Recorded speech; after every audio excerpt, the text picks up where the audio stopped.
Welcome to the Geek Group. Today I am taking apart a Nerf Nite Finder and I'm going to modify it. Today's modification includes a new slightly larger spring, a new barrel, and a new front end to the plunger assembly, which I'm going to turn on the lathe.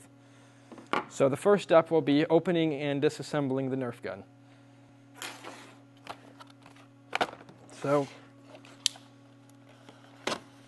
get this opened up here without killing any camera people in the process. Maybe, possibly. It's a child's toy, so it's impossible to open. There we go. Whoever packages these things.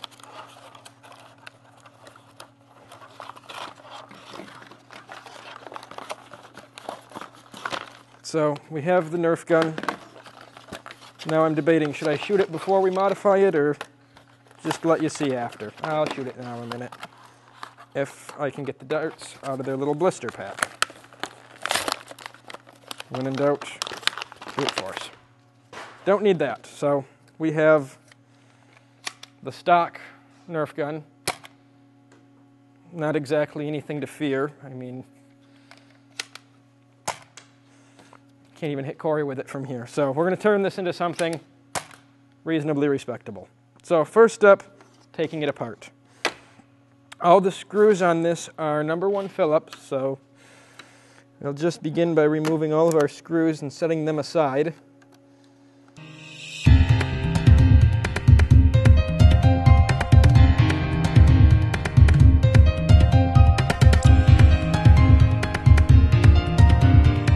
Alright, I have all the screws out now. When disassembling it, be careful. There's a small captive nut in the bottom of the battery compartment. If you're going to want to use the flashlight feature in it, or possibly replace it with a laser pointer, you're going to want to make sure not to lose that screw. The cover just lifts off.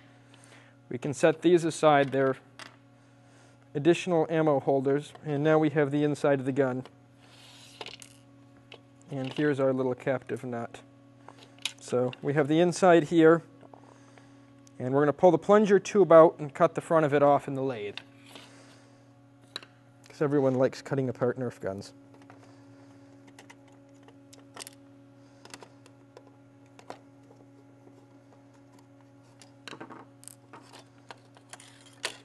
There we go. There's the part to cut apart. Get the screw and set that aside. All right, to the lathe. So we have our plunger assembly. What I'm going to do is cut the front of it off, and I'm going to make a replacement that glues into here, and then we fit the barrel, a new barrel into it, which will seal a lot better and overall improve performance, as well as a little bit larger spring. So let's move over to the lathe and cut this apart.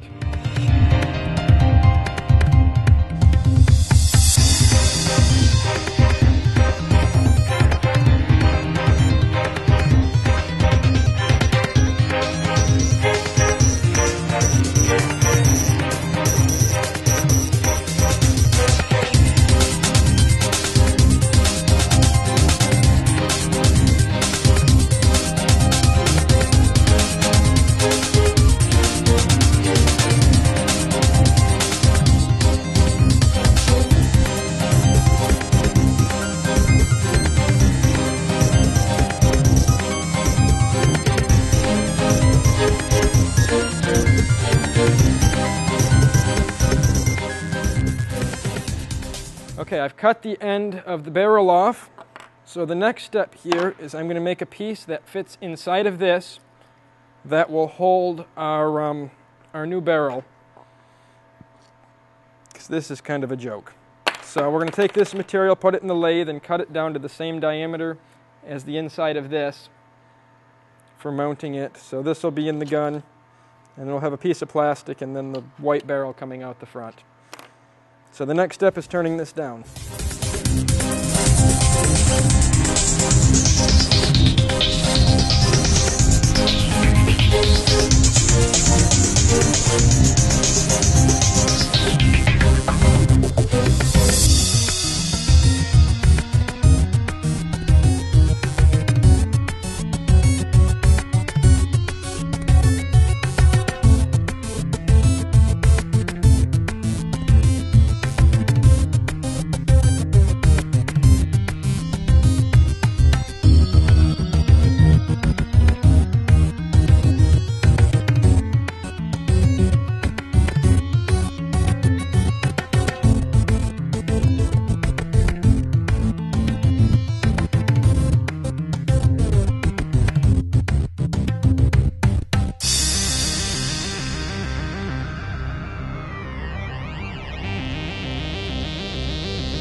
Alright, I'm finished machining parts. We have our cut down plunger tube, our adapter for the front end, which will fit in here, and then our new barrel. All three of these get epoxied together.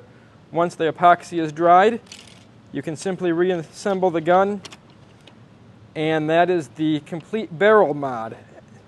In addition to this, I'm going to be replacing the spring with a slightly larger one. To do this, figure out how much spring will fit in there.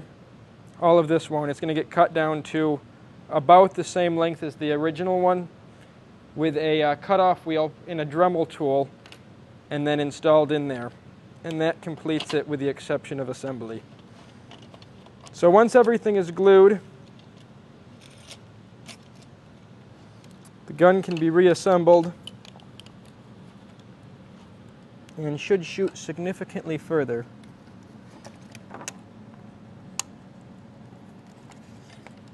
I don't have my spring in all the way yet.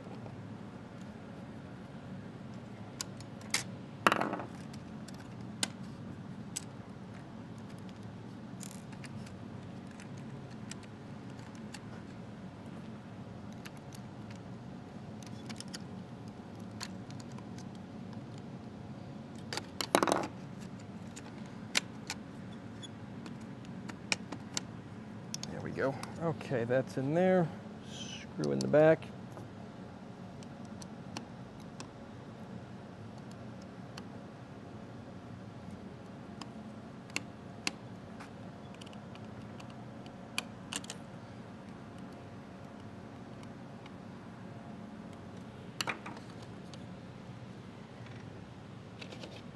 There. Then once that's all reassembled, your trigger mechanism here. If you are going to upgrade the spring to a larger one, you will probably end up damaging the catch mechanism eventually because it's not designed to hold that much spring. So I now have our completed upgraded gun, and because there's no glue on it yet, it's just going to pop out. So I'm going to glue this and we'll show you how it finishes up later.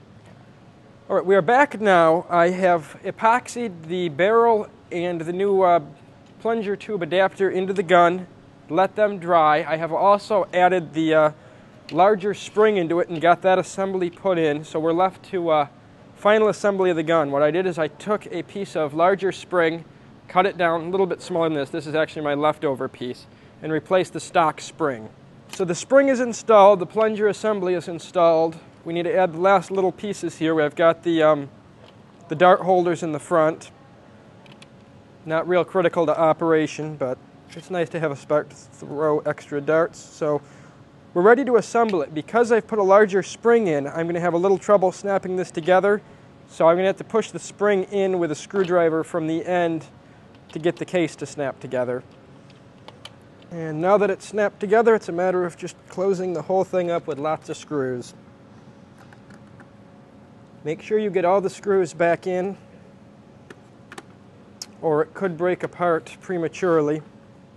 In fact, if you have upgraded the spring, you will probably wear out the catch mechanism on it eventually.